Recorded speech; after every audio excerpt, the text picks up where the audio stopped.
Non. Il faut se rappeler, alors rappelons-nous du sens justement dérivé des mots introversion et extraversion. On a la direction de l'attention vers l'intérieur ou vers l'extérieur. Et de fait, les mots impliquent une direction donnée et surtout un mouvement psychologique, un tropisme. Il semblerait donc qu'il y ait eu un tropisme psychologique à un moment donné, vers l'intérieur ou vers l'extérieur, comme n'importe quel type de mouvement qui poursuivrait une course jusqu'à ce qu'on l'arrête. Et c'est ça qui est intéressant. On va poursuivre vers l'introversion ou vers l'extraversion jusqu'à rencontrer une situation qui, commande, de commencer à envisager un autre comportement, justement parce que peut-être qu'on est allé trop dans un excès, l'un ou l'autre. Et c'est là qu'on peut avoir un cheminement plan-plan d'une vie dans un sens comme dans l'autre. Que ce soit l'intro ou l'extraversion de façon différente, un peu la placidité d'une course linéaire qui s'engouffre vers l'un ou l'autre des 2 tropismes, jusqu'à ce que, par exemple, dans telle ou telle vie, se produise un événement, on dirait en littérature un événement modificateur, qui va amener une réaction, qui va amener l'âme ou bien à se replier sur elle-même ou bien à développer justement un élan vers les autres. Que ça soit une constitution physique ou que ça soit des circonstances, que ça soit une incapacité temporaire ou des circonstances extérieures, il y a des éléments qui infléchissent un tropisme initial qui sinon aurait continué dans un sens ou dans l'autre. Et c'est là qu'on peut raisonner en termes d'un côté de mécanisme de compensation et de l'autre en termes d'inertie. C'est-à-dire qu'il y a un moment, du fait de cet événement dont on a parlé, par exemple, l'événement modificateur, il va y avoir soudainement une tendance, par exemple une tendance donc à rentrer en soi, et cette tendance qui va commencer peut être quelque chose de sain initialement, et même agréable, ou pas du tout agréable, mais ça va être de fait un mécanisme de compensation face à une situation, par exemple, vécue. Ça peut être une bonne chose, ça peut être, par exemple, de commencer à développer une capacité d'analyse sur soi-même pour différentes raisons. On va pouvoir commencer à affûter une capacité d'auto-observation. L'auto-observation, c'est le début de l'évolution, en fait. Donc, par exemple, c'est pas forcément mauvais et on va pouvoir aiguiser des facultés de compréhension psychologique, de compréhension de soi-même, donc d'évolution et d'aiguisement on va aiguiser les valeurs, le sens des valeurs et des réalités qui potentiellement vont aller au-delà de l'ego personnel, au-delà de la mise en avant de soi-même et cetera. Donc ça peut être, en ce sens, une bonne chose. Mais l'inertie va valoir dans les 2 sens. L'inertie qui peut l'amener, en fait, à persister dans l'introversion, eh bien, ça peut justement aboutir à autre chose, une préoccupation de soi excessive, le fait de se construire une tour d'ivoire où le reste du monde semble de moins en moins nécessaire et pas forcément digne d'intérêt. Ça, typiquement, ça c'est par exemple, une vie de religieux. Je peux vous en donner un exemple. Il semblerait que j'ai une vie justement de religieux à une certaine époque, dans un certain contexte. Je n'en dis pas forcément plus, peut-être que je le raconterai un jour. Mais une fois, j'avais vu, j'aime bien les émissions du dimanche matin sur France 2, on parlait c'était des rabbins qui parlaient d'un cas dans l'Ancien Testament ou plutôt dans un enseignement talmudique qui disait quelque chose de sensé, qui en gros faisait le procès de rabbins qui avaient passé, beaucoup trop longtemps tout seuls dans leur caverne à aller étudier leur Talmud ou je ne sais plus quoi et à sortir et ils commencent à mépriser les gens qui travaillent la terre et Dieu leur dit: «Ta ta ta ta, rentrez dans votre caverne, il y a quelque chose qui vous a échappé là.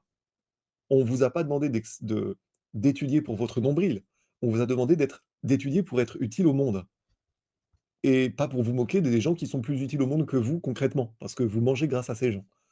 Ça, c'est une énorme leçon. Elle est universelle, c'est une belle leçon, comme quoi il y a de la sagesse à comprendre absolument partout, en l'occurrence dans le judaïsme et beaucoup de sagesse là pour le coup, pareil dans les proverbes ou autres, vous pouvez trouver beaucoup de sagesse dans l'Ancien Testament. Donc encore une fois, il y a à boire et à manger, c'est comme, dans le Coran. En tout cas, ce cas-là était intéressant et illustrait exactement ce que je vous disais et moi-même, dans une de mes vies antérieures, peut-être que j'ai eu, semble-t-il, cet excès de perfection, justement dans la perfection religieuse, déconnectée du monde. Ça, c'est pour le coup un tropisme qu'il faut corriger dans une autre incarnation et typiquement, c'est ce que je suis, c'est notamment une des choses que je suis en train de corriger dans cette incarnation présente. Je le découvre moi-même au fur et à mesure, hein. En tout cas, ça me semble faire sens. Quand vous avez, mettons en 3 ans, 4 clairvoyantes qui confirment les mêmes informations sous 4 angles différents, là, ça peut commencer à être peut-être du renseignement.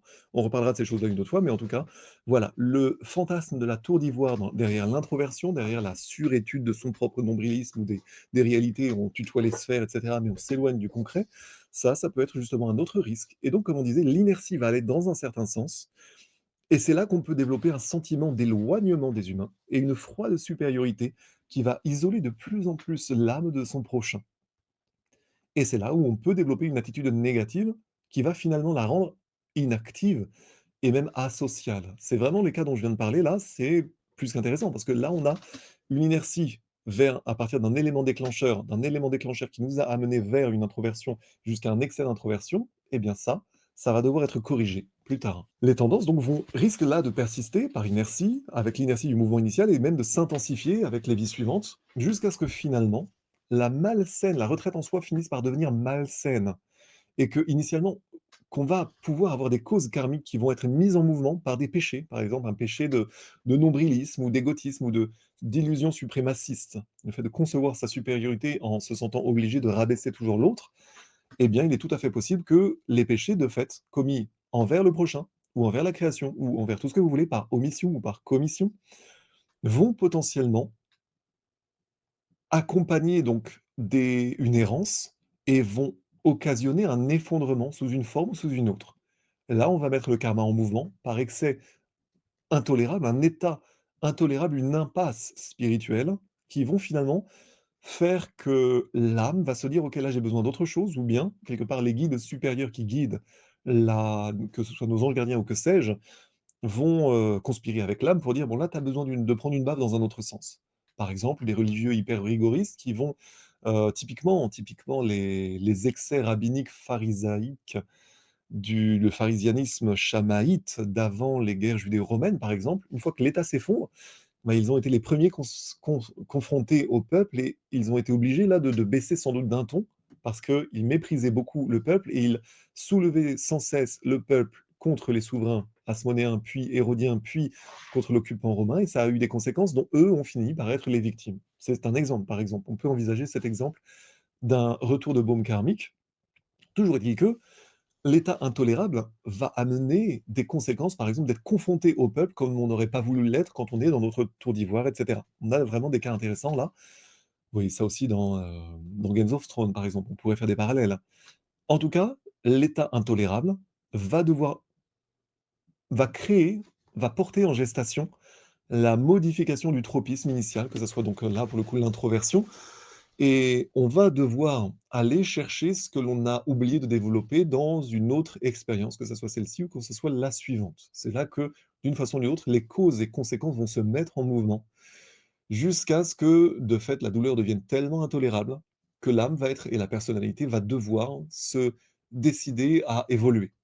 Par analogie, une analogie sans grande beauté et incomplète, mais on a un peu la métaphore d'un ongle incarné qui continuerait sa croissance sans qu'on s'en préoccupe jusqu'à ce que, la douleur devienne intolérable, que le pédicure et qu'il faille bien, passer chez le pédicure. Et donc c'est là qu'on va rencontrer dans une incarnation, à un moment, de fait, la faillite de l'ego. La faillite d'un ego qui est allé trop loin vers une impasse égotique, qui s'est tellement éloignée de l'altruisme que voilà, il va falloir, que l'âme apprenne autre chose et l'ego va faire des efforts, plutôt l'âme réincarnante va faire l'ego réincarnant. La partie supérieure de l'âme comprend que, bah, là, on a besoin d'apprendre autre chose et c'est là qu'on va devoir apprendre ce que l'on a pu méconnaître par ailleurs, donc la sociabilité, l'altruisme et cetera.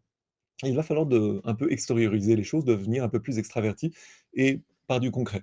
Et c'est là donc qu'une nouvelle impulsion va être donnée, non plus vers l'intro, mais vers l'extraversion, afin que justement on puisse, sur plusieurs vies, par exemple, corriger ou même repartir dans un autre excès. Et donc finalement, on va retrouver, à partir de ce changement, plusieurs vies potentiellement où la personne va devenir extravertie et là, on aura de nouveau un comportement qui sera l'inverse du précédent, un comportement extraverti, expansif, mais c'est là que va s'ouvrir en fait une période cruciale, une autre période cruciale. Avant, la personne était introvertie vers un excès, mais est-ce qu'elle va être capable de devenir extravertie, de rester extravertie, donc bien adaptée socialement, mais sans exploiter ses dons de sociabilité, donc à présent développés, pour sa propre jouissance, pour de fait sa satisfaction personnelle et sans une utilisation socialement utile? Là, ça va être le risque de l'auto-glorification, de l'auto-agrandissement de soi-même, comme on dirait en anglais, Et donc on peut partir dans un autre excès, c'est un autre écueil. Est-ce que, quand on découvre nos nouvelles capacités, on va pas avoir la tendance à en abuser? De fait, la réponse est globalement oui, c'est comme la beauté, c'est comme la force en géopolitique. Quand on a le tropisme, la tendance, le risque en tout cas d'en abuser. Et c'est là qu'on peut classifier les humains en SDA ou SDS. Service d'autrui ou service de soi. Ça résume beaucoup de choses, cette classification-là. Toujours est-il que, de la même manière que l'introversion, l'extrême introversion portait en soi les dangers subtils qui peuvent venir de la tendance, du tropisme qu'avait donc l'ego solitaire à s'hypertrophier lui-même, et bien de la même façon, l'extrême extraversion porte en soi les mêmes dangers, peut-être moins subtils, mais qui vont naître de la tendance de l'ego socialement doué à se donner des satisfactions personnelles. Donc mésutiliser des dons pour obtenir des avantages de toutes les façons possibles. Et c'est là qu'on va avoir justement ce risque dans les vies suivantes, que notre sujet initial là, qui était passé par l'introversion qui devient extraverti, eh bien, il va pouvoir devenir sensuel au sens, d'un excès de luxure, sensuel, arrogant et libidineux dans le sens, vraiment du fait de développer d'autres excès. Et c'est là que nous allons découvrir en lui, en d'autres sujets, la conduite égoïste de celui que son adresse sociale a rendu justement content de soi-même et plein d'assurance désormais. C'est là on atteint ce stade de la suffisance SDS, vous dirais-je, la suffisance dans le service de soi, par opposition à la conscience du fait que nos charismes doivent servir au bien, quelque part. Pourquoi? Parce que sinon, de toute façon, nous serons conduits vers des impasses, et dans chaque excès naîtra un autre excès, selon la bonne loi du karma, de fait, les causes et conséquences. Et c'est cette lecture-là qui est incroyable, en fait. La perfection du karma, que l'on ne comprend que quand on y est vraiment, personnellement confronté. Et je peux vous dire que m'écouter ne suffit pas, il faut éprouver. Mais c'est vrai que, passer un certain stade de compréhension des choses ou de vécu personnel, rien ne remplace l'expérience. Eh bien, on comprend vraiment que les choses sont d'un degré de perfection qui est absolument fascinant et qui, de fait, me conduit aujourd'hui à vous restituer ce type d'enseignement-là. Et encore une fois, Kaweat emptor, que l'acheteur soit vigilant. Je ne vous demande pas de gober tout cela, mais d'en faire, au moins, l'expérience vous-même, en tout cas de prendre ça en considération et de voir si ça vous parle ou si d'une façon ou d'une autre vous êtes réceptif ou pas. Et je vous le dis, spoiler, si vous n'y êtes pas, c'est que c'est pas pour vous d'une façon ou d'une autre ou là tout de suite, que vous n'êtes pas prêt ou que ce n'est pas forcément ce dont vous avez besoin. Vous pouvez parfaitement avoir besoin d'autre chose. Néanmoins, à vous d'explorer ces sujets-là et il y a suffisamment d'éléments, on va dire probants, pour que je puisse vous dire là que ce que je suis en train de vous restituer est, on va dire de la belle ouvrage, enfin en tout cas de bonne aloi, on dirait de bonne aloi. Et donc dès que l'égoïsme entre en action, le karma va intervenir. C'est-à-dire que on va générer des conséquences qui porteront en soi les futures causes et les causes entraînant des conséquences qui vont susciter de nouvelles apparences de causes, qui vont donner d'autres conséquences. On est coincé là pour le coup dans le samsara, dans la reproduction des schémas de causalité, jusqu'à ce qu'on fasse l'effort de les comprendre. C'est-à-dire qu'on va aller de nouveau vers des excès qui vont entraîner d'autres excès, jusqu'à ce qu'on soit mis dans la situation parfaite pour être en mesure de comprendre des excès, y compris en les prenant en pleine poire. Et c'est ainsi que, donc, dans les vies suivantes, on va pouvoir avoir un excès d'extraversion, une personnalité extrêmement douée, mais que des circonstances qui vont se manifester tôt dans la vie, ou tôt, pas forcément tôt, hein, vont la contraindre à une tendance autre, à l'introversion et peut-être même à la névrose. Il va y avoir un mouvement de balancier. Et ça, c'est fascinant. Ce mouvement de balancier, là, c'est vraiment ce qu'il faut comprendre ici. De sorte, en fait, qu'il va falloir que la personne qui était donc dans un excès à présent d'extraversion, eh bien, il va lui falloir repenser les choses en termes sociaux et agir sur de nouvelles bases, des bases plus spirituelles, si sa personnalité doit survivre, au moins dans cette incarnation-là. Blavatsky dit même, à un moment, elle parle même du fait que dans des cycles d'extrême négativité, les âmes peuvent quasiment s'autodétruire. C'est-à-dire qu'on peut vraiment avoir des morts vivants qui se sont totalement déconnectés de leur âme, de leur vivant. Et là, on peut avoir des cas extrêmes de cette nature-là. Voyez Yuval Harari, Yuval Harari, pour dire certaines choses qu'il dit. Personnellement, j'ai un gros doute justement que cet homme ne personnifie pas ceux précisément dont je vous parle. C'est-à-dire des gens qui sont allés très, très loin dans la déspiritualisation, qui pourtant se pensent, supérieurement, mentalisés, cortiqués, tout ce que vous voulez. Many, maybe most legal systems are based on this idea, this belief in human rights. But human rights are just like heaven and like God. It's just a fictional story that we've invented and spread around. Mais en fait, ce sont des gens dont l'âme a abandonné de leur vivant. Ces gens deviennent des portails organiques. Je dis que c'est pas impossible et je pense réellement, en tout cas, Blavatsky avait l'air d'en parler, on va dire, avec, une certaine conviction. Je pense en effet que c'est une hypothèse possible et je pense que c'est le sous-entendu ici. Que la personnalité doit survivre dans cette vie-là, mais peut-être qu'à force d'entêtement, dans certains réseaux très négatifs, spirituellement, comment dire? Anti-spirituels, eh bien, peut-être en effet que beaucoup de ces âmes-là deviennent vraiment très loin de ce que doit être un humain spirituellement accompli, en effet. Donc en tout cas, là, on a un cas dans lequel une personne extravertie, une personne surtout talentueuse, peut justement se retrouver face à des situations anormalement défavorables, qui vont le contraindre à plus de compréhension des choses et plus d'altruisme. Et c'est intéressant parce que là, une nouvelle lutte pour l'équilibre va s'ensuivre, mais je vous parle là, je vais vous parler d'un cas concret dont on m'a parlé ce matin même.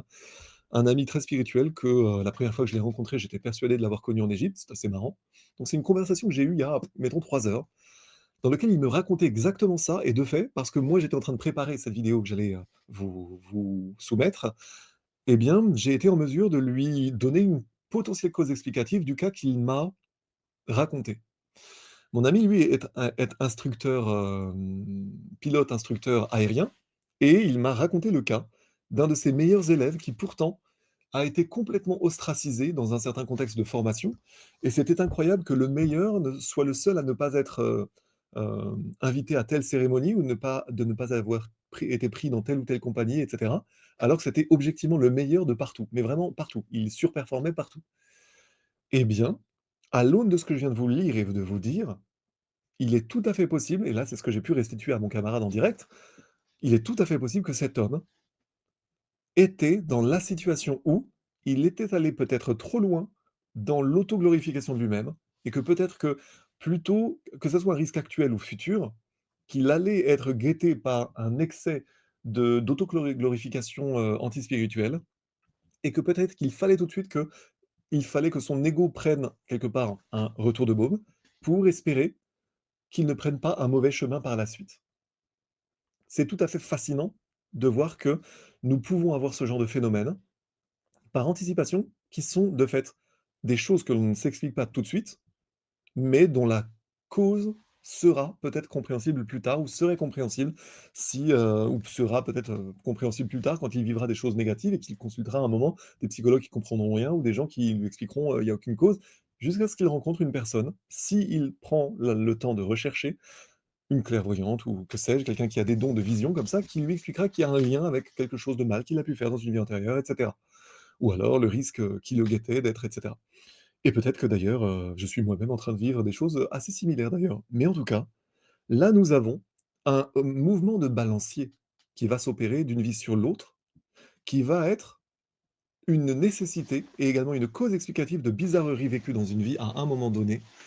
Parce qu'une lutte pour le rééquilibrage doit s'ensuivre, en fait. Parce qu'il y avait eu un excès, donc on avait vu intraversion, à présent un excès d'extraversion et nous allons donc là découvrir que quand on parle d'Hegel et la thèse, antithèse, synthèse, alors autant c'est discutable en matière, d'histoire, c'est vraiment Hegel est vraiment la coqueluche des mondialistes alors que, c'est pour moi, faire fi des causes et des conséquences et des manipulations de l'histoire. Néanmoins, en matière d'excès historique, ça peut se comprendre, mais également, surtout en excès en termes de tracé de l'évolution des différentes personnalités de vie en vie, le tracé des mouvements de l'âme faisant sa croissance, eh bien, peut-être que cette histoire de thèse, antithèse, synthèse, de jeu de balancier ou de jeu d'oscillation puisse clairement être une bonne métaphore des évolutions de l'âme. Donc un excès d'un côté, un excès de l'autre, de moins en moins d'excès jusqu'à aboutir à un certain équilibre.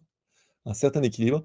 Donc c'est vraiment, voilà, c'est certainement fascinant et je pense que ce sont des réflexions qu'il est important d'avoir pour comprendre le sens de la vie. En tout cas, il semblerait que les domaines généraux de l'aspect du tempérament ce qu'on va appeler extraversion ou introversion, ou bien expansivité, ou bien contractilité, les personnalités contractiles ou les personnes évitantes ou que sais-je. Là, encore une fois, ça puisse réellement il semble que tout ça puisse réellement exister en tant qu'état de l'âme et pas uniquement pour des causes tenant à cette vie-là actuellement. Ce qui ouvre vraiment des champs inexplorés à la psychologie et là, on est dans des enseignements qui étaient recueillis. Edgar Cayce est mort en 1943. Le livre dont je vous parle datait des années 60. Nous avons eu pas mal d'évolutions depuis. Néanmoins, de plus en plus, en effet, la psychologie envisage ces choses-là, mais c'est encore poussif. C'est encore très poussif. Regardez, je vous avais parlé de, Stéphane Alix, «Lorsque j'étais quelqu'un d'autre», nous voyons que ces choses sont encore récentes. Mais vraiment, si on daigne rechercher, on trouve, en fait. Notre époque est fascinante parce que quand on veut chercher la vérité, aujourd'hui, on peut la trouver et c'est ça qui est vraiment, pour le coup fascinant. Donc, il y a en effet des tropismes de l'âme, il y a des états de l'âme, sauf que ce qui est intéressant, c'est que, on a les intuitions de certains psys, notamment le livre cité Jung et Overstreet.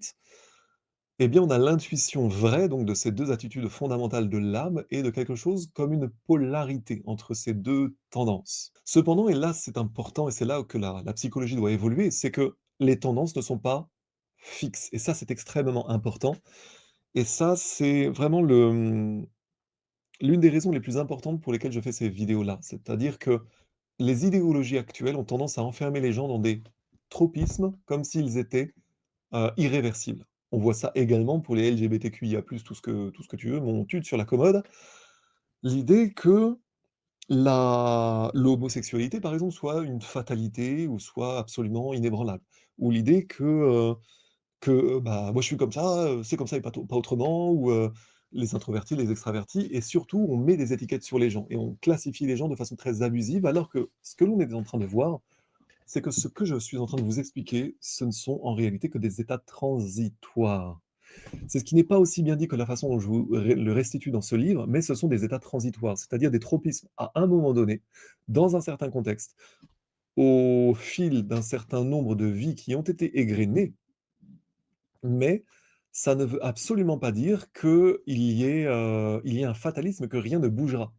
C'est très important de comprendre ça en termes de compréhension des choses, c'est un long chapelet de vie, un mouvement de balancier. L'intérêt est de tenter de comprendre d'où ça vient à travers les vies antérieures en donnant plus de profondeur à la psychologie et au final, on ne peut développer que des capacités altruistes et de compassion parce qu'on comprend que c'est un long chapelet de causes et de conséquences sur plusieurs vies avec un rapport, on va dire, on peut dire un rapport de force qui va basculer complètement d'un côté ou de l'autre suivant les vies, mais rien n'est statique dans tout cela. C'est vraiment important de le comprendre. Donc on va avoir une nouvelle lutte pour l'équilibre dans ce qui n'est au final que des états transitoires. Même des excès dans un sens ou dans l'autre, ce ne sont que des états transitoires. C'est vraiment, c'est fascinant quand on commence à comprendre ces choses-là. Donc l'introversion et l'extraversion semblent donc être des polarités opposées à la façon de même que du principe mâle ou du principe femelle. Nous avons des polarités, de la binarité comme ça, et chacun, en fait, c'est ce que l'on doit comprendre. Chaque âme qui s'incarne, tantôt dans un corps mâle, tantôt dans un corps femelle, elle doit acquérir les vertus des 2 polarités, en devenant quelque part «androgyne» entre guillemets, mais ça, c'est la version bien comprise spirituellement de quelque chose qui est fantasmé par les mondialismes. Le mythe de soi-disant, il faudrait devenir regardez la mode du transsexualisme aujourd'hui, là, c'est une mauvaise façon de comprendre ces choses-là. C'est-à-dire de convaincre les hommes qui sont des femmes et vice versa, pour réduire les frontières, pour voilà. Ce sont des applications absolument abusives, idéologiques, ce sont des idéologies absolument autodestructives qui comprennent d'une façon trop littérale ce qui n'est quelque part qu'une allégorie spirituelle ne concernant que les âmes. C'est-à-dire que de fait, l'âme est asexuée, elle doit éprouver les 2 pôles de la binarité, les 2 pôles d'énergie, mais elle doit arriver vers l'unité, retourner vers l'unité, une unité de l'âme qui est androgyne dans ce sens, mais ça ne veut pas dire que ça doit être la réalité physique qui doit être interprétée littéralement comme ça. Ça serait un contresens énorme. Donc on a des vies qui s'égrènent, on a une personnalité chez laquelle tantôt l'introversion, tantôt l'extraversion va s'exprimer, va prédominer, mais le but ultime, c'est de devenir non pas intro ou extra, mais de devenir ambiverti, c'est-à-dire de devenir équilibré entre les 2 tendances pour justement éprouver quelque part, enfin faire la synthèse de tout cela. De fait, acquérir plutôt la force et les qualités des 2 plutôt que les défauts des 2. C'est un peu ça l'idée. Et donc on voit une sorte de processus, un mouvement pendulaire en fait, jusqu'à ce que l'âme atteigne un équilibre qu'on pourrait qualifier d'exquis au sens, spirituel, dans une attitude de réceptivité pure et d'expression pure, à la fois réceptivité et expression, c'est vraiment les 2 mots clés, d'intériorisation ou d'extériorisation pure, et que les termes d'introversion donc et d'extraversion, au final, on les découvre ici comme n'étant, encore une fois, que des états transitoires, puisque une âme ambivertie, on ne pourra pas dire qu'elle est l'un ou l'autre. Elle est à la fois. Elle serait capable donc d'une réceptivité pure intérieure et d'une expression, une expressivité pure, à la fois capable d'intérioriser et d'extérioriser. C'est vraiment ce qu'il nous faut comprendre ici. Donc c'est, encore une fois, dépasser la binarité, dans un sens qui ne soit pas manichéen. C'est absolument crucial. Réceptivité pure et expression pure. C'est vraiment, la grande leçon de ce que je suis en train de vous évoquer ici. Donc seulement, il n'y a que des états transitoires, nous progressons tous vers l'unité. Dans des dossiers CAIX, on a de nombreux cas en ce sens, d'adaptation sociale, qui étaient l'enjeu d'une vie, mais qui sont réussis, ou bien au contraire manqués. Eh bien, on a des preuves donc en ce sens de ce que l'on vient de dire, c'est-à-dire que c'est des états transitoires qui doivent être, résolus, mais qui peuvent l'être ou pas. On a un cas, par exemple, d'une femme qui était nettement, communicative, combative, extravertie. Elle voulait d'abord être actrice, mais elle avait eu des difficultés familiales et un corps court et trapu qui l'en avait empêchée. Et elle s'était tournée vers les affaires. D'après sa lecture de vie, elle recevait beaucoup à l'époque de la Révolution nord-américaine. Elle était montée à l'époque dans l'échelle sociale. Elle recevait au sens recevoir des invités. Elle menait une vie de luxe, mais elle faisait bon marché des principes au sens de la compréhension spirituelle des choses. C'est-à-dire qu'elle était sans doute très, très dans le mercantilisme, dans l'attrait pour l'argent, la luxure, certainement, ce n'est pas précisé, mais donc sa faculté d'exercer son influence sur les autres, c'est donc pour la comédie et la conversation, venait de ce séjour-là. Mais comme elle s'en était servie sans discernement spirituel, entre guillemets, ouvrez les guillemets, sans discernement spirituel, c'est vraiment la séquence à retenir, eh bien, selon les termes de la lecture, elle était actuellement frustrée. Donc quand on a eu beaucoup, mais qu'on est actuellement frustré, peut-être que c'est parce qu'on a déjà eu beaucoup, mais qu'on en a fait une mauvaise utilisation. Ça veut dire qu'il va falloir des circonstances qui vont amener une correction du comportement, encore une fois. Et dans cette présente entité, l'entité se trouvait apparemment dans une période cruciale, c'est que son aspect physique, comme sa situation familiale, avait interdit l'expression de ses dons dramatiques, ou pour ce qui aurait pu être une profession spectaculaire, de spectacle, actrice, ou ce que vous voulez. Les dons, par contre, pour la conversation, il semblait pouvoir se donner relativement libre cours. Par contre, la lecture la mettait expressément en garde contre l'utilisation de ces dons sans discernement spirituel. Et elle ajoutait, la lecture ajoutait comme une menace pour qu'il ne vous arrive rien de pire. Sous-entendu, la personne venait consulter, mais on lui a donné 2 avertissements, donc elle s'en était servie dans une vie antérieure sans discernement spirituel, et là, elle était mise en garde, justement, contre cette absence de discernement spirituel. Il fallait qu'elle comprenne les choses pour éviter qu'il ne lui arrive quelque chose de pire. Là, on était à un coup de semonce avant du karma punitif. On voit que le karma est éducatif, mais là, on est face à un coup de semonce vers un karma qui pourrait devenir punitif s'il en était besoin. Mais qu'auparavant, la logique est éducatrice. Mais s'il peut y avoir une nécessité d'inflexion, de fait, on pourra, sans le bon arrière-plan requis de penser, on pourra considérer que le karma sera punitif, mais en fait non, ça ne sera également que transitoire. Ça sera une correction, un correctif nécessaire dans un certain contexte.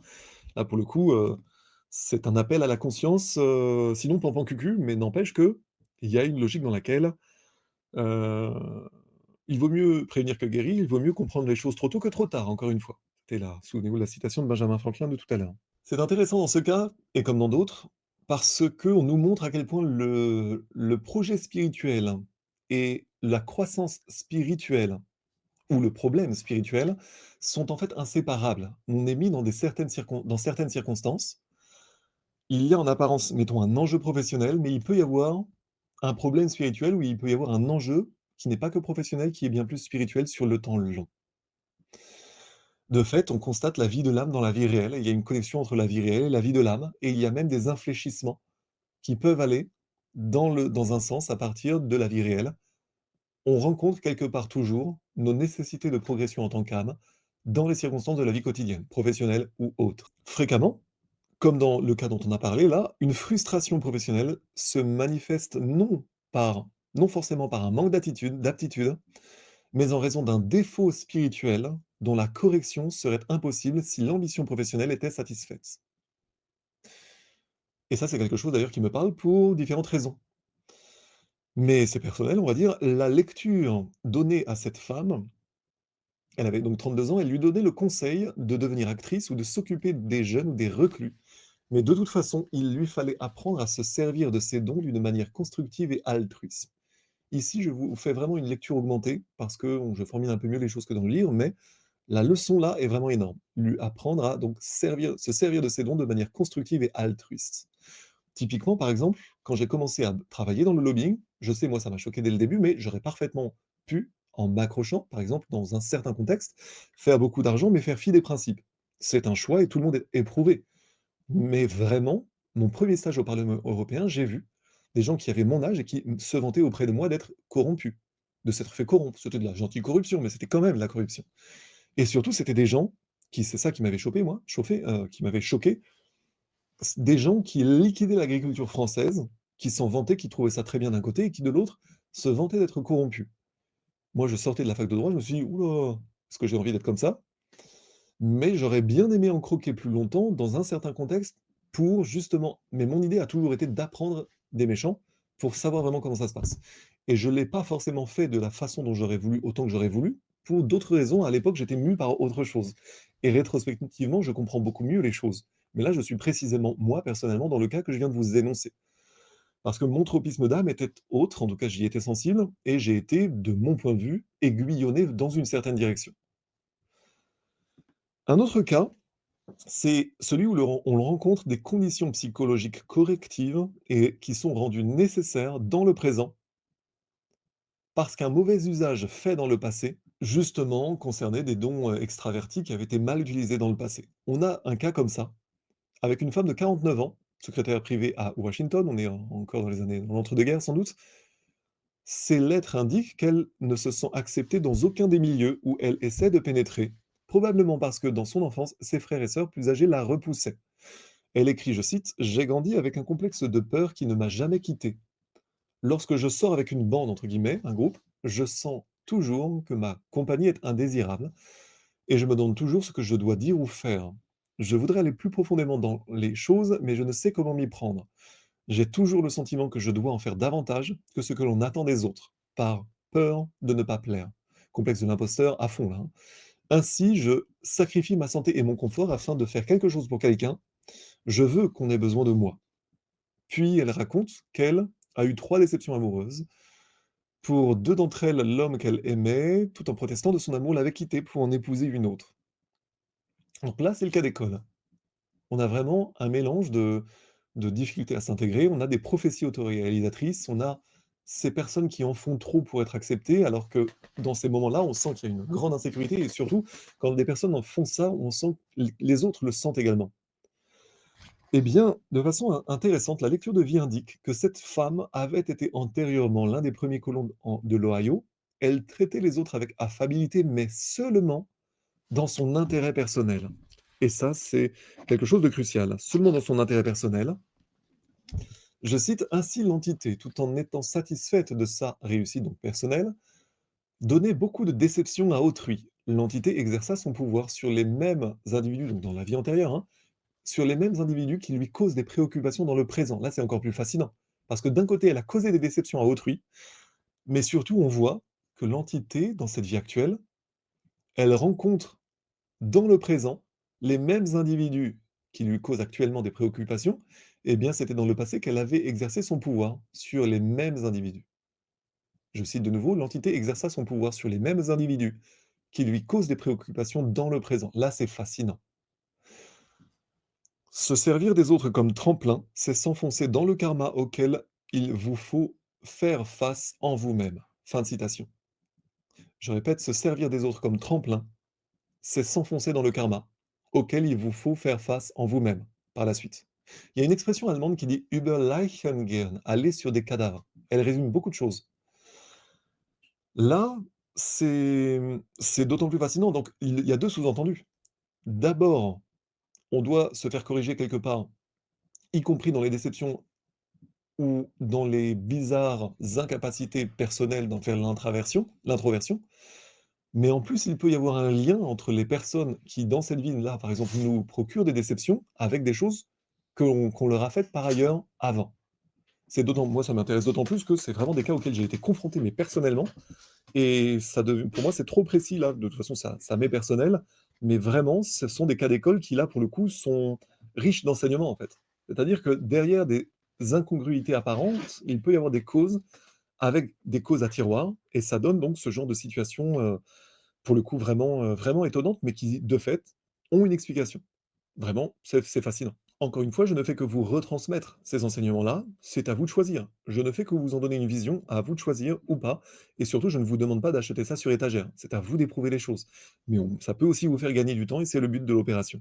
La conclusion, et ça, c'est une phrase qui m'est restée depuis que j'ai lu ce livre, que j'ai même corrigée en fait. «L'univers est honnête», dit le livre. L'univers est honnête, il rend mesure pour mesure ce qui lui a été donné. Et je rajoute en corrigeant, je ne sais pas si c'est dit à un autre moment, l'univers est parfait. Mais là, pour le coup, ça devient en fait passer un stade de compréhension des choses et même de vécu personnel, ça devient plus de la foi, ça devient de la connaissance. L'univers est parfait, la règle du karma est parfaite. Mais c'est vraiment à vous de l'éprouver et je ne vous demande surtout pas d'y croire comme s'il s'agissait d'une foi. Moi, j'en ai, on va dire, eu quelques cas extérieurs à moi ou des cas intérieurs, personnels et pas plus tard que tout à l'heure également, je discutais avec le même camarade dont je vous parlais, qui lui me parlait justement de: «Tiens, est-ce que je vous le donne en cas d'école? Ça peut être hyper intéressant ça». En tout cas, nous avons quelqu'un qui, de vie en vie, vit les mêmes types de connexions avec la même femme qu'il retrouve dans un certain contexte. Je ne vais pas tout vous raconter là, peut-être que j'en parlerai une autre fois. Il y a à la fois dans 3 vies vers l'Antiquité, le même schéma où, militaire méritant d'une façon ou d'une autre, il finit par quitter l'armée pour retrouver une femme dans un certain contexte et même à être ruiné au moins à 2 occasions pour cette raison-là et à terminer très mal dans un certain contexte où justement on se demande un peu, enfin ça se termine très mal pour lui. Dans une troisième vie, il ne la retrouve pas. Il voit des visions de cette femme qu'il ne retrouve pas dans la troisième vie, mais dans la quatrième vie, il va la retrouver. Par contre, il va lui faire payer quelque part par une domination excessive en tant que commerçant, musulman ou pré-musulman dans les déserts d'Arabie certainement. Il est très riche et il fait payer la ruine que lui a occasionnée cette femme dans une vie antérieure. Donc on a vraiment un enchaînement de 3 vies, 4 vies en tout. Une première vie, dans la Rome antique, il, ça va très bien pour lui jusqu'à ce que l'étrangère qu'il voulait naturaliser se retourne contre lui et par amour, il accepte de se ruiner pour elle et c'est surtout des circonstances postérieures qui aboutissent à ce qu'il soit ruiné. Dans la deuxième vie, ça se passe bien, il retrouve cette femme-là, mais il est un super guerrier, mais d'une façon ou d'une autre, il finit par se voir kidnapper sa femme au sein d'un peuple autochtone qui à la fois ne l'acceptait pas et il était encore dans l'Empire romain.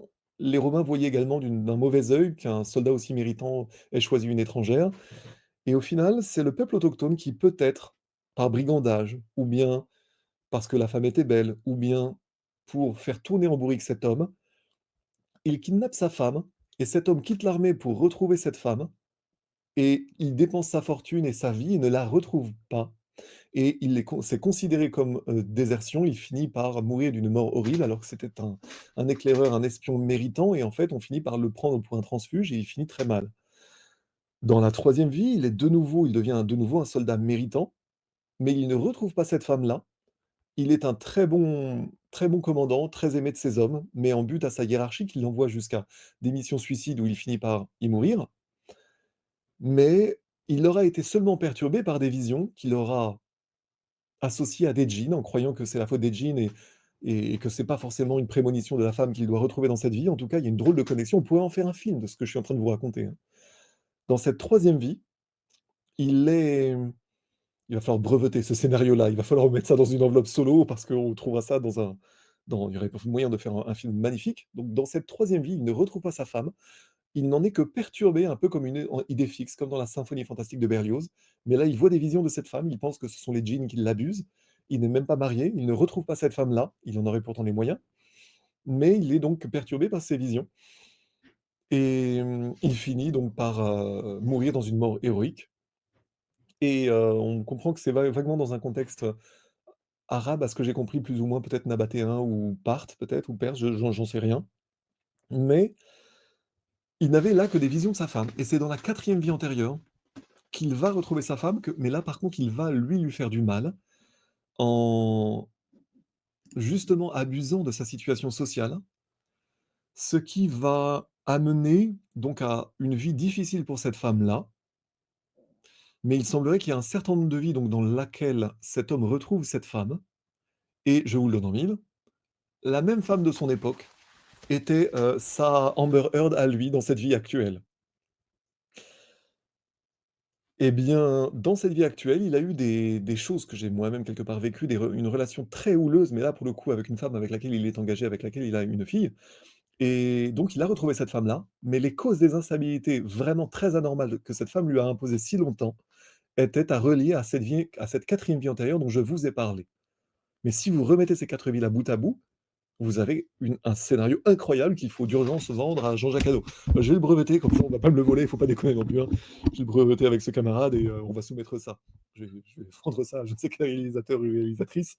N'empêche qu'il y aurait vraiment moyen d'en faire une épopée incroyable, en fait. Un peu comme Jean-Jacques Hano avait fait pour Or Noir. Donc voilà, là, c'est typiquement un cas d'école qui m'a été révélé aujourd'hui même par quelqu'un qui justement est connecté. Et je vous donne un autre exemple.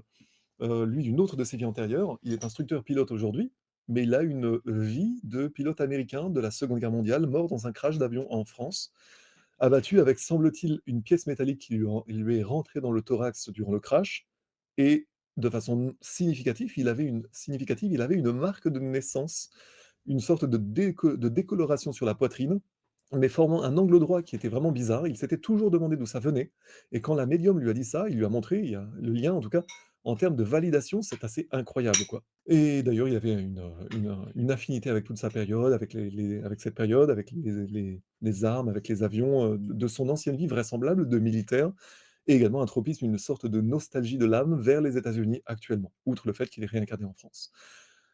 Ça, c'est vraiment intéressant parce que plus on évolue, plus on perçoit et plus on a des chances d'obtenir des bribes de vie antérieure pour les comprendre. Regardez, dans la troisième vie, l'homme qui se souvenait, en vision, de la femme qu'il devait retrouver, mais qu'il ne parvient pas à retrouver dans cette troisième vie, jusqu'à finalement la retrouver dans la quatrième vie, où il est là de nouveau riche, mais cette fois, il utilise la richesse pour la domination de la femme plutôt que de lui donner sa richesse et de finir pauvre lui-même, comme c'était le cas dans cette deuxième vie antérieure. C'est incroyable en fait. Il faudrait en faire un petit schéma, mais c'est incroyable. Peut-être qu'on mettra en incrustation un visuel des vies antérieures, tellement c'est incroyable. Donc voilà, par contre, attention à l'écueil du mental. Aller explorer ces vies antérieures ne sert, on reverra ça en substance, hein, ne sert qu'à être le meilleur humain possible aujourd'hui, en fait.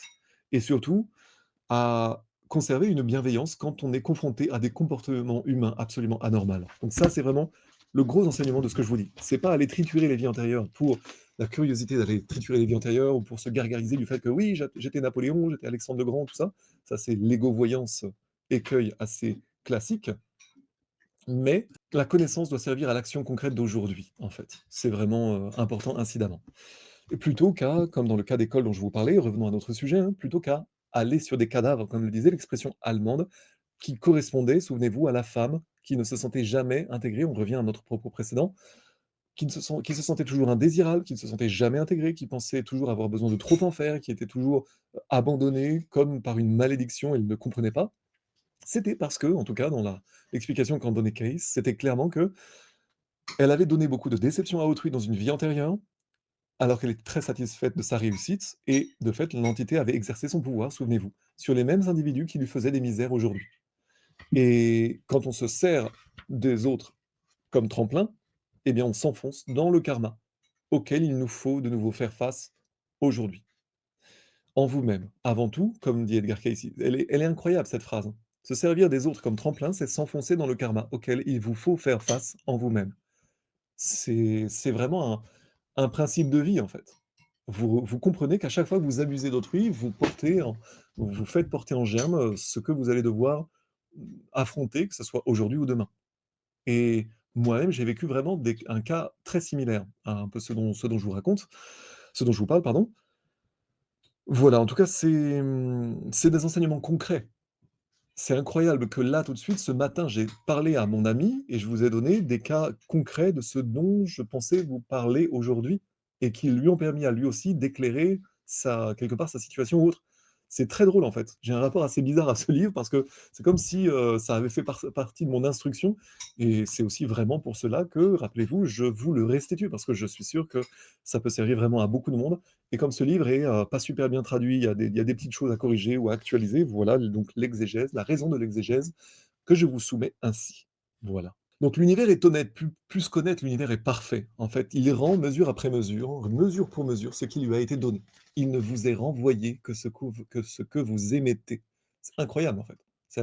Voilà, c'est riche, c'est fascinant. Et donc, comme un véritable réflecteur, les conditions de la vie de cette femme dont nous avons parlé reflètent clairement ce qu'elle avait créé dans la vie des autres. Et elle revoit les mêmes personnes. C'est encore plus fascinant. En réalité, dans sa précédente incarnation, la personne donc qui avait abusé de son pouvoir avant, elle n'avait pas désiré la compagnie des autres, sauf dans la mesure où elle pouvait se servir d'eux. Elle ne se rapprochait des autres qu'autant qu'ils pouvaient lui être utiles. Or, dans sa présente incarnation, donc son enfance dans sa famille, avait été telle qu'elle s'était sentie toujours indésirable. Elle avait été ainsi amenée à éprouver un sentiment d'insécurité et une introversion qui avait persisté au cours de sa vie d'adulte. Elle avait un physique assez agréable pourtant et des dons suffisants pour attirer plusieurs hommes, mais encore il lui avait toujours donc laissé croire qu'elle était aimée, mais ils l'avaient tous déçue. Ça me rappelle ce que m'avait conseillé ma mamie dans un certain contexte, dans une certaine conversation. Où je lui parlais un peu de mes misères affectives, où il y avait des choses que je ne m'expliquais pas forcément à l'époque, mais elle m'avait dit, en substance, que, comme si l'amour était un réservoir limité et que quand on aimait trop, totalement trop intensément ou, eh bien, à un moment, on n'en avait plus pour soi-même. Eh bien ça, c'était un vrai contresens spirituel, mais c'était les mots d'une femme qui conseillait l'égoïsme, peut-être non sans raison face à certains types de personnes, certes, mais ça restait un contresens spirituel. Mais c'était une personne qui avant tout voyait mon bien et me disait: «Attention». N'empêche que, dualité de ce type d'enseignement spirituel, par une femme qui justement avait beaucoup été en but à l'égoïsme des gens ou qui avait beaucoup, trimé et avait beaucoup, on va dire, souffert, sans forcément avoir été mis dans le bon bain spirituel pour comprendre en temps réel ce qu'elle pouvait améliorer ou ce qui lui était arrivé et cetera. N'empêche que son conseil était tout à fait antispirituel, en fait. La vraie mesure de l'amour est d'aimer sans mesure, dirait saint Augustin. Par contre, le manque de discernement, c'est autre chose. Mais parfois, on peut vivre des relations extraordinaires, et en l'occurrence, c'était au sujet d'une personne, justement, que j'ai rencontrée, que j'ai retrouvée 3 ans plus tard. Et d'ailleurs, la première fois que j'avais eu des relations bibliques avec elle, que je l'avais connue bibliquement, eh bien, j'avais vu un château en incrustation, en fait, en superposition de vision. C'était incroyable. Mais en tout cas, tu vois, vous voyez, c'était un cas dans lequel il m'avait été conseillé quelque chose par une personne qui n'avait pas compris en temps réel l'intensité de ce que je venais de vivre, mais le destin et un ensemble incroyable de circonstances et même d'interventions extérieures avaient fait que finalement cette personne que j'avais loupée là, je l'ai revue 3 ans après. Et nous avons transcendé ça vers le haut. Et j'ai encore des relations avec elle, c'était quelque chose de très puissant. Donc voilà, autre exemple. Encore une fois, nous devons apprendre quelque part l'altruisme par opposition au fait d'aller sur des cadavres. Et je pourrais moi-même raconter un autre cas, mais je ne vais pas le raconter, on va dire qu'il m'est aujourd'hui personnel, mais je pourrais écrire un livre à la Paolo Coelho sur une histoire incroyablement belle, dans lequel il y a une personne qui m'a utilisé pour aller sur un cadavre, mais qui était déjà une conséquence d'une vie antérieure où je lui avais fait du mal. Et c'est incroyable en fait. Il y a des mouvements de balancier comme ça pour arriver jusqu'à l'ambiversion qu'on a vu tout à l'heure, l'équilibrage, le rééquilibrage de l'âme. Pour le cas de nouveau de cette personne qui était sans cesse déçue là, dont on voyait toujours qu'elle avait des arguments, mais qu'elle avait toujours utilisé les autres comme moyen et pas comme fin. D'ailleurs, on arriverait sur Kant, je crois que c'était Kant qui parlait de ça. Utiliser les autres comme fin et non pas comme moyen. Intuition juste spirituelle de l'artiste ou des grands écrivains, voilà. Il y a souvent des vérités spirituelles puissantes derrière les grands auteurs. Donc elle était déçue sans fin, et elle admettait elle-même que le sentiment d'être indésirable et que son introversion aussi l'amenait en fait à faire un effort qui était récent pour elle, un effort pour aider les autres, pour prendre conscience par empathie de ce que vivaient les autres, ceci au moins afin d'avoir la sensation d'être aimée en retour et l'idée qu'on avait besoin d'elle en retour. Donc elle l'aimait, elle commençait à développer ce tropisme de l'âme, l'attention vers les autres, avant tout pour avoir la sensation d'être aimée ou pour qu'on ait besoin d'elle, mais c'est toujours un début d'évolution. Plus tard, elle comprendra que ce n'est pas pour être aimé ou pour qu'on ait besoin de toi, ça doit être pour une vraie compréhension altruiste des choses. Et que le fait que tu sois utile ou qu'on t'aime est un juste retour de ce que tu envoies à l'univers, en fait. Il ne t'est renvoyé que ce que tu aimais. N'empêche que c'est une étape que de passer par ce fait de découvrir l'empathie par l'aide et l'assistance des autres pour justement commencer cette action corrective, bienfaisante du karma. Quelque chose de tout à fait éducatif au final. C'est pas punitif, c'est tu as besoin de ça aujourd'hui pour t'ouvrir à ça. Ça ne veut pas dire que tu es puni. Tu n'es puni que si tu ne comprends pas spirituellement que parfois tu as besoin d'être corrigé parce que sinon tu vas dans le mur. Et tout le monde ne peut ne pas le comprendre ou s'entêter dans des errances, n'empêche que le karma rattrape toujours tout le monde. Et même les mondialistes ou les illuministes qui croient ne pas être rattrapés par le karma, ils le sont toujours. Toujours. Je pourrais même vous en parler précisément, on va dire dans un cas, qui pourrait de fait me concerner. Toujours est-il que l'habileté sociale dont elle avait mésusé, dont la personne avait mésusé dans le passé par égoïsme et par manque de sincérité, avait donc amené la présente inhibition dont elle ne devait se libérer que par un sincère altruisme. Ce paragraphe est follement intéressant. Seul l'altruisme est la réponse aux excès et aux ratages, tantôt dans un sens, tantôt dans l'autre. La vraie compréhension spirituelle des choses, c'est ce que j'ai dit dans une petite vidéo également sur Insta, sur les relations interpersonnelles, c'est en servant les autres qu'on se sert soi-même. C'est ce que je dis en général en plaisantant. Si vous n'êtes pas aimable par altruisme, soyez-le au moins par égoïsme. Parce que, voilà, au moins, vous obtiendrez plus en étant altruisme, qu'en étant égoïste et surtout, vous pourrez commencer à planir votre karma et vous allez voir que la partie vient en dansant, l'appétit vient en mangeant. Plus vous êtes mignon, plus ça se passe bien, plus vous y repensez et plus vous dites: «Bon, c'est peut-être ça le sens de la vie». Fascinant, fascinant. Donc, l'habilité sociale, quand on en mésuse, quand on en fait une mauvaise utilisation, eh bien, il faut avoir des correctifs, notamment, des climats, un climat familial autre qui va amener une introversion et justement jusqu'à développer un sincère altruisme, mais qui soit sincère, spirituellement conscient.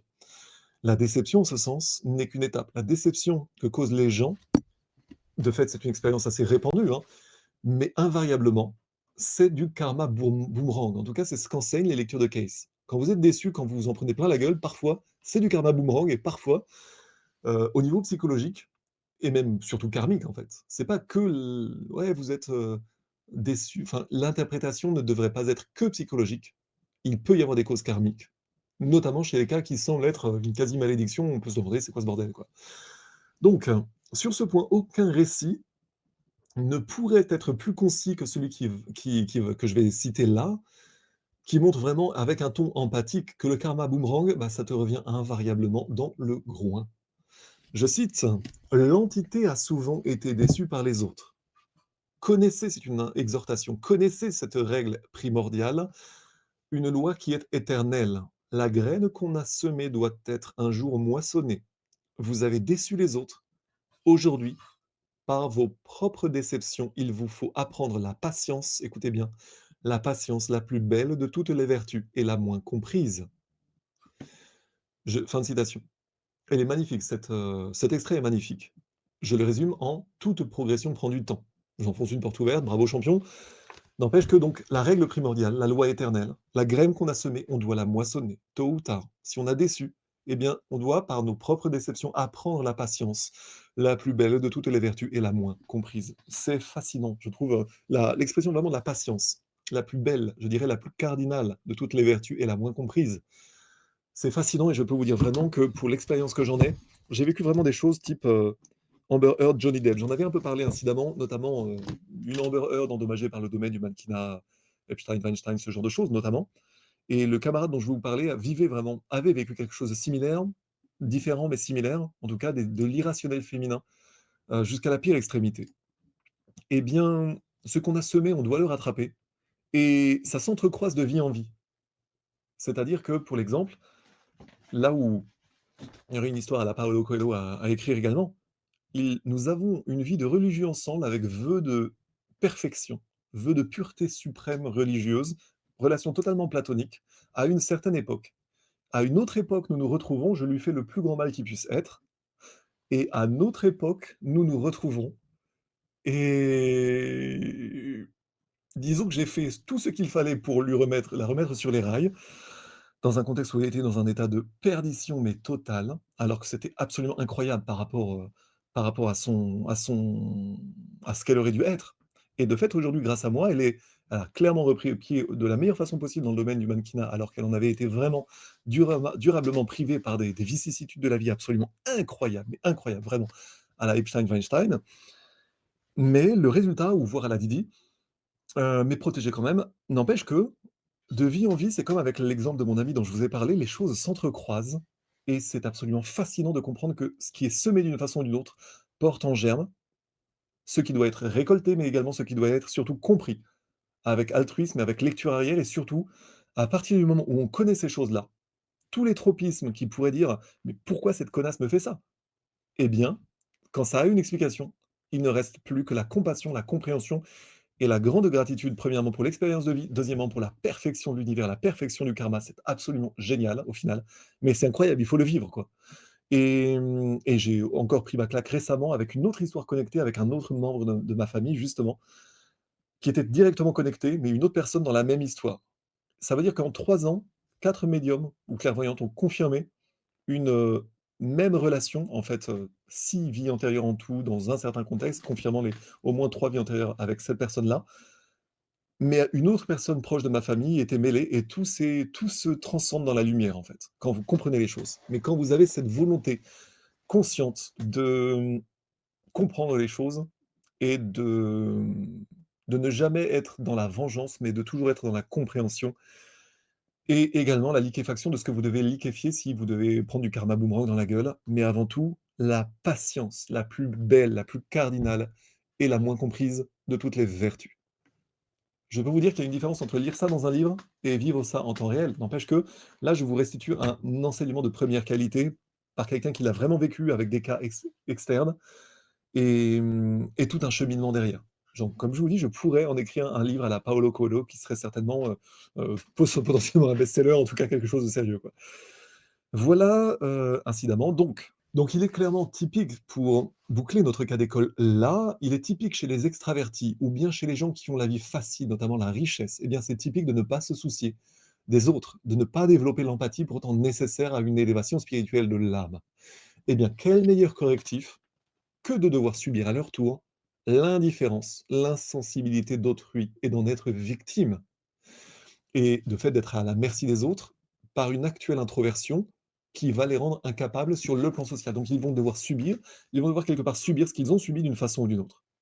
C'est absolument fascinant et c'est là que se développe quelque chose, que se dégage quelque part un schéma de progression générale, une sorte de mode opératoire du karma qui sera la conclusion de ce chapitre. C'est que les cas cités et tous les autres, il y en a plein d'autres semblables, confirment donc l'idée de ce concept, de ce schéma de progression générale du karma, un mode opératoire du karma.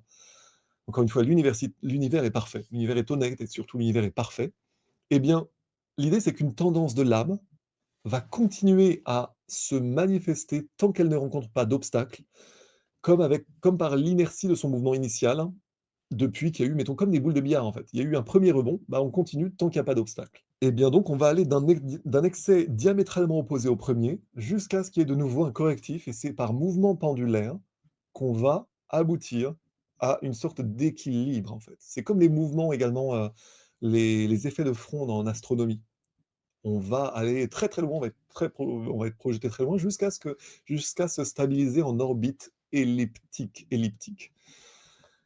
Donc ces mouvements pendulaires vont persister encore une fois jusqu'à ce que l'équilibre soit rétabli et c'est un peu comme les alternances entre la santé et la bonne forme physique, par exemple. Tant que vous ne comprenez pas que des excès amènent, la maladie, eh bien, vous allez devoir passer des excès de la santé à la maladie, à la santé à la maladie, jusqu'à ce que vous compreniez qu'il y a certaines choses qui sont pas bons pour vous, qui sont pas bonnes pour vous et cetera.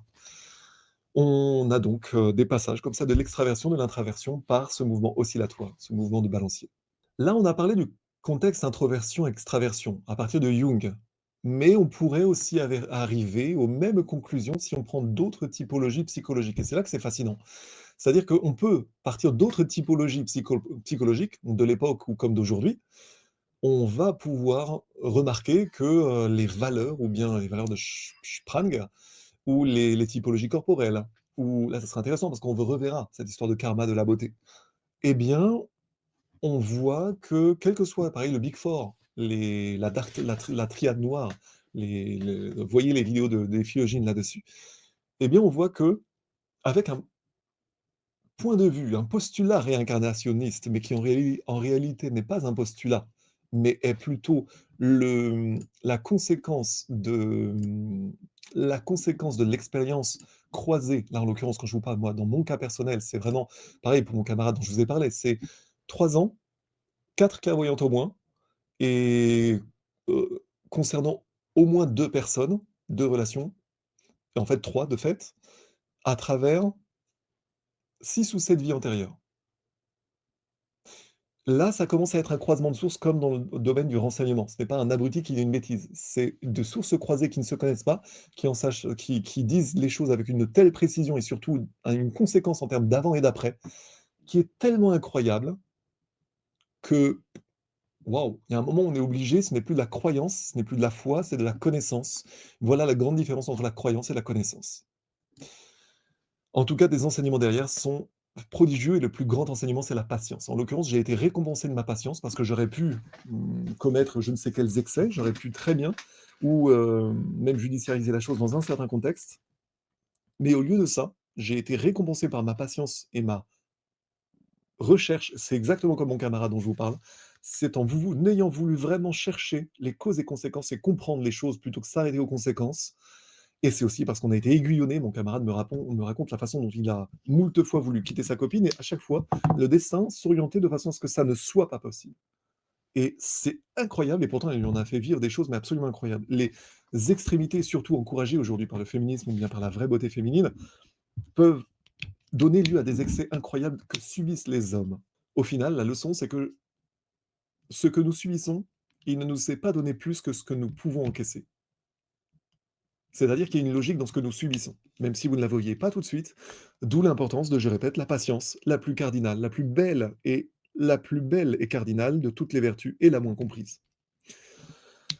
Donc voilà, conclusion, ça marche pour d'autres typologies, pour tout ce qu'on disait, le Big Four, la triade noire et compagnie, c'est-à-dire que tous vos excès vont devoir être compensés d'une façon ou d'une autre par la magie du karma, par l'univers qui est si parfait que le karma, dans sa perfection également, va pouvoir vous amener vers d'autres excès jusqu'à ce qu'il y ait de moins en moins d'excès et vous allez de toute façon devoir tout corriger. Ça veut dire quoi? Ça veut dire, il n'y a pas de fatalité premièrement et il n'y a pas de personnalités qui sont ou ceci, seulement cela. Il y a certes des tropismes, mais qui ont des causes y compris dans les vies antérieures, mais toute personne peut être sauvée. Là, c'est la version longue de petites choses que j'ai dites de façon tout à fait incidente, sans parler des vies antérieures, dans les petits réels que je fais sur TikTok. N'empêche que il y a vraiment beaucoup de choses à comprendre là-dedans. De fait, le problème de la psychologie, et c'est là qu'on parle des typologies de psy, c'est que le problème de la psychologie, c'est qu'elle ne va s'intéresser qu'aux manifestations extérieures de qualité ou actuelles dans cette vie-là, de qualité, qui sont situées dans les couches profondes de l'esprit et de l'âme, mais y compris au-delà d'une seule vie. Ces qualités vont se modifier d'une vie à l'autre par un processus qui est évolutif. Rien n'est jamais statique, c'est la loi de l'évolution. Mais quel que puisse être le jugement final de la science sur la validité des différentes typologies, il faut donc bien comprendre, et c'est ce qu'établissent les lectures de Case, que les systèmes courants, les systèmes actuels de typologie des différents types humains, la c'est très mal formulé dans le livre dont je vous parle. En fait, elles devraient et elles ne le font pas. La psychologie moderne ne met pas assez l'accent sur le fait que l'âme n'est jamais définitive et éternelle, l'âme est en perpétuelle évolution. De fait, la personnalité, c'est pareil, mais des idéologies peuvent freiner le développement de la personne en lui donnant une personnalité factice, en la faisant s'entêter dans, par exemple, une identité de victime persécutée ou que sais-je. C'est le gros problème des idéologies qui nous font perdre la juste compréhension spirituelle des choses, du sens de la vie, du karma, etc. De fait, vous ne pouvez jamais mettre une marque définitive sur une personne. Et c'est encore plus vrai si vous envisagez les vies antérieures. Mais il y a des choses qui doivent être apprises ici et maintenant, et si c'est pas aujourd'hui, ça sera demain parce que on va revoir ça. Le karma repasse toujours les plats. Vous ne prenez pas votre leçon aujourd'hui, c'est pas grave, tu l'auras pour ton petit déj demain matin et c'est pas grave, tu l'auras encore après-demain. Jusqu'à ce que tu aies accepté de l'apprendre. Ça, c'est encore un autre système, on reviendra là-dessus. Une autre idée, on reviendra là-dessus. Mais en tout cas, tout ça, c'est passionnant. Rien n'est jamais définitif et éternel. D'où l'importance également de ne jamais juger trop négativement les humains, parce qu'il y a nécessairement des couches que nous ne connaissons pas. Que ce soit dans cette vie ou dans d'autres, nous ne connaissons pas. Donc encore une fois, hésite sur le seuil du blâme. On ne sait jamais les raisons ni l'enveloppe intérieure de l'âme, etc. C'est très important de comprendre ça. Vous avez donc une psychologie qui ne prend pas assez en compte la compréhension spirituelle des choses. Nous avons un matérialisme qui triomphe aujourd'hui et qui, couplé avec les idéologies, le matérialisme étant déjà une idéologie, eh bien rappelez-vous, les idéologies poussent les humains à s'autodétruire. Rappelez-vous de ma définition des idéologies, une construction d'idées artificielles ayant prétention à remplacer la réalité, aboutissant à autodétruire les gens qui les endossent, avec une fâcheuse tendance à vouloir réduire au silence quiconque n'est pas d'accord. Vous voyez mes petits lives TikTok là-dessus.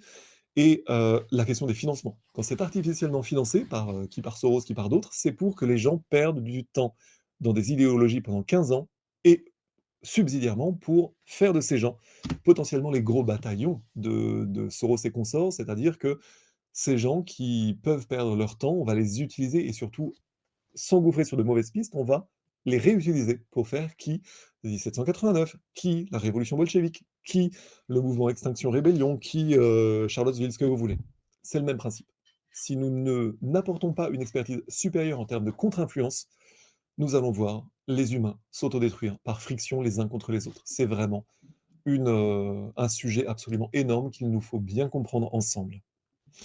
Donc même si les typologies sont pratiques ou peuvent être même nécessaires à fin d'étude à un moment donné, dans un contexte donné, il est vital, donc vous pouvez dire qu'une personne appartient à tel type, ouais, lui il est plutôt extra, lui il est plutôt introverti, etc.